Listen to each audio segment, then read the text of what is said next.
రాకముందు రాష్ట్ర పరిస్థితి అస్తవ్యస్తంగా ఉండింది. ఎవరికి కూడా మీకందరికీ తెలుసు, ఏ ఊర్లో కానీ కొడవూరు మండలమే తీసుకుందాం, కోవూరు కాన్స్టిట్యున్సీ తీసుకుందాం, ఎక్కడ కానీ ఒక పని కానీ అభివృద్ధి పని కానీ ఎక్కడ జరగలేదు. ఇక్కడ మన సర్పంచ్ ఉన్నారు సునీల్, ఆయనకు కూడా తెలుసు ఏమాత్రం గత 4 సంవత్సరాల్లో 15th ఫైనాన్స్ తో మీ ఊరికి పనిచేశాడో ఆయనకే తెలియాలి. ఎందుకంటే ఆయనకు 1 రూపాయి డబ్బులు రాలేదు. అందరి సర్పంచుల పరిస్థితి అదే. కానీ మనం అధికారంలోకి వచ్చిన తర్వాత ముఖ్యమంత్రి చంద్రబాబు నాయుడు గారు ఏదైతే మాట చెప్పారో ఆ మాదిరే వచ్చిన మొదటి నెల నుంచి మొట్టమొదటి కార్యక్రమం ఈ పెన్షన్ కార్యక్రమం. ఇంతకు ముందు మొదటి నెల 7,000 ఇస్తున్నారు, ఇచ్చారు. ఇప్పుడు 4,000 ఇస్తున్నారు. అలాగే దివ్యాంగులకి 6,000 ఇస్తున్నారు. ఇంకా డిసేబుల్ గా ఉన్న వాళ్ళకి 15,000 ఇస్తున్నారు. నేను ఇప్పుడే విన్నాను, సునీల్ కూడా చెప్పాడు, ఇంతకు ముందు కూడా చెప్పున్నాడు. ఈ ఊర్లో ఒక 4-5 మంచంలో ఉన్నారు, వాళ్ళకి డిసేబుల్డ్ పెన్షన్ రావాలి అని చెప్పారు. ఎంపీడీఓ గారికి కూడా చెప్పాను నేను. వాళ్ళ పేర్లు తీసుకొని అప్లోడ్ చేయించాలి సచివాలయంలో. తొందరగా కొత్త పెన్షన్లు వచ్చినప్పుడు వాళ్ళకి తప్పకుండా పెన్షన్లు వస్తాయి. అలాగే వితంతువుల పెన్షన్లు కూడా అతి త్వరలో ఇస్తారని ముఖ్యమంత్రి గారు చెప్పడం జరిగింది. మీకు కూడా వస్తాయి. ఇంకా అన్నిటికన్నా ముఖ్యంగా మనం అధికారంలోకి వచ్చిన తర్వాత మీ గౌతమ్ నగర్ లో 15 లక్షల రూపాయలతో సీసీ రోడ్లు వేసుకోవడం జరిగింది. మీరందరూ బాగలేకపోతే ఇక్కడి నుంచి నెల్లూరుకి లేదా రాజుపాడు ఇంకో వెళ్లాల్సి వస్తుంది.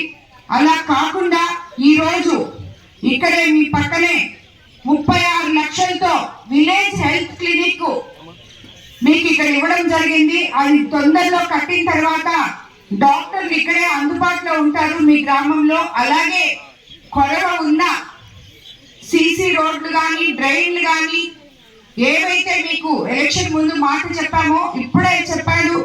శ్మశానానికి కూడా దారి లేకుండా ఉండింది. ఆ రోజు ముఖ్యంగా శ్మశానానికి దారి అడిగారు నన్ను. ఏదో ఒక రకంగా ప్రతి దగ్గర ఒక చిన్న పనన్నా చెయ్యాలి అనే విధంగా ముందుకెళ్తూ ముందు అసలు దారే లేని గుంటలు కాకుండా గ్రామంతో రోడ్ వేయడం జరిగింది. రాబోయే రోజుల్లో దానికి కూడా మీకు శ్మశానానికి ఏమేం కావాలో అవన్నీ కూడా తప్పకుండా చేస్తామని చెప్తున్నాను. ఇక్కడ ఎలాగంటే ఇక్కడ చాలా మంది మహిళలు ఉన్నారు.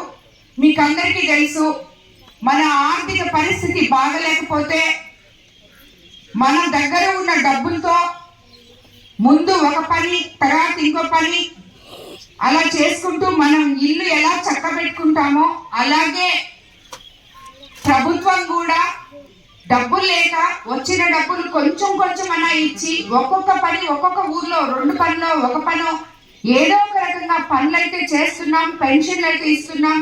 కొత్త పెన్షన్ రాబోయే రోజుల్లో తప్పకుండా ఇస్తాం. ఇవన్నీ కాకుండా మీరు నిన్న మొన్న చూస్తుంటే నేను అసెంబ్లీలో కూడా మాట్లాడడం జరిగింది. మీకు అందరికీ ఇళ్ళు కావాలి అని. ఎవరైతే ఇళ్ళు లేకుండా కాలనీ లేకుండా ఉన్నారో వాళ్ళకి అతి త్వరలో ఇళ్ళు తప్పకుండా ఇస్తామని చెప్పి కూడా మీ అందరికీ తెలియజేస్తున్నాను. కోవూరు కాన్స్టిట్యున్సీలో మాకు ఇల్లు లేదమ్మా అని చెప్పే ఇది ఎక్కడా లేకుండా ప్రతి ఒక్కరికి ఇల్లు ఇచ్చే విధంగా ముఖ్యమంత్రి గారి ద్వారా మాట్లాడి మన కాన్స్టిట్యున్సీకి తెచ్చుకుంటాం. ఎందుకంటే ఎక్కడున్నా కాలనీలన్నీ మీరు చూస్తున్నారు. ఇప్పుడు దాంట్లో ఉండాలంటే మీకు అక్కడ లైట్ లేవు, దారులు లేవు, నీళ్లు లేవు. ఇల్లు ఎవరికి ఇచ్చారో వాళ్ళకి ఆ ఇల్లు అవసరం లేదు. ఇల్లు కావాల్సిన వాళ్ళకి ఇల్లు ఇవ్వలేకపోతున్నాం. ఇన్ని సమస్యలు జిల్లాలో రాష్ట్రంలో రోడ్లు లేవు, ఇళ్ళు లేవు. అలాగే ఇరిగేషన్ ప్రాజెక్టులన్నీ ఆగిపోయినాయి. ఎన్నో మన రైతులు ఎంతో మంది ఉన్నారు మన కోవూరు కాన్స్టిట్యున్సీలో. వాళ్ళకి అందరికీ కాలువలు దోకుండా పూడిపోయి ఉంటే మనం ఈరోజు కాలువలు దోకున్నాం. అలాగే ఇప్పుడు అన్న చెప్పాడు, అమ్మ నువ్వు వాళ్ళు చాలా ఇబ్బందుల్లో ఉన్నారు, వాళ్ళకి కొంచెం సాయం చేయని చెప్పి నేను చెప్పాను. చెప్పిన ప్రకారమే ఈ వాళ్ళ కొడుకు చనిపోయిన అమ్మ నాయనకి నేను సాయం చేస్తున్నాను. అలాగే హర్యానాకి నేను సాయం చేస్తున్నా, అందరికీ సాయం చేస్తున్నాను. ఇది ఇది ఎంపీ వేమిరెడ్డి ప్రభాకర్ రెడ్డి గారికి ఉన్న ఔదార్యం. ఏ గ్రామంలో ఎవరైనా కానీ ఇబ్బందుల్లో ఉంటే వాళ్ళకి చెయ్యించి ఆదుకోవడం నాకు ఆయనకి తెలిసిన విద్య. దీన్ని బట్టి డబ్బున్నోళ్ళు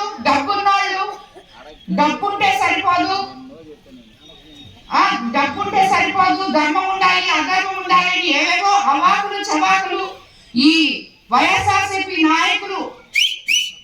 అది కూడా కాకుండా గతంలో ఆయన మంత్రిగా ఉన్నప్పుడు ఏ రోజు ఈ కాన్స్టిట్యూన్సీకి వచ్చిన పాపాలు పోలేదు, ఈ కాన్స్టిట్యూన్సీ గురించి పట్టించుకున్నదాన్ని లేదు.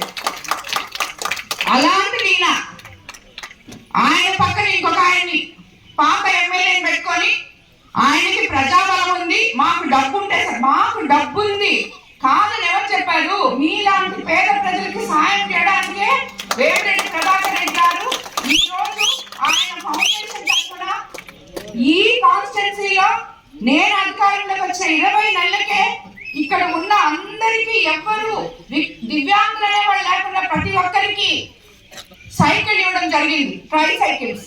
అలా